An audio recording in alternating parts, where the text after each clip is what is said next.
قلنا لكم بالبداية راح أطلع لكم الفتوى اللي موجودة في موقع منتديات أسود السنة.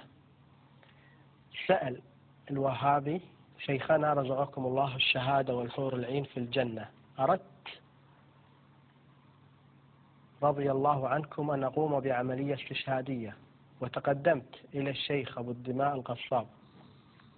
فقال لي إننا ابتكرنا طريقة جديدة وغير مسبوقة في العمليات الاستشهادية، وهو أن يلاك في دبرك كبسولات تفجير،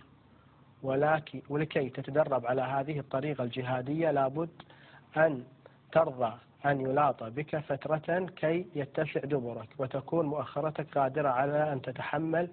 عبوة التفجير. وسؤالي رحمك الله: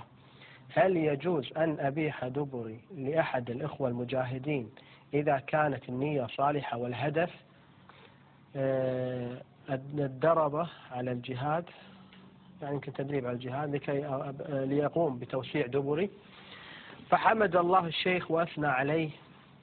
وقال: الأصل في أن اللواط محرم ولا يجوز، غير أن الجهاد أولى،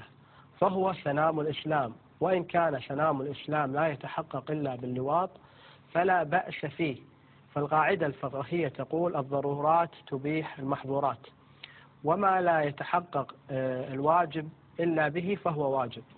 وليس هناك أوجب من الجهاد، وعليك أن يلاط بك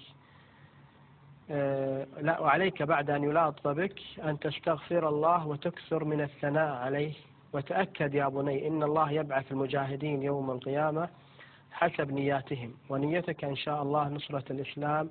نسأل الله أن يجعلك ممن يستمعون القول ويتبعون أحسنه. هذه الفتوى اللي خلت واحد قبل فترة أن يقوم بعملية تفجيرية كان وزير الداخلية نايف بن عبد العزيز،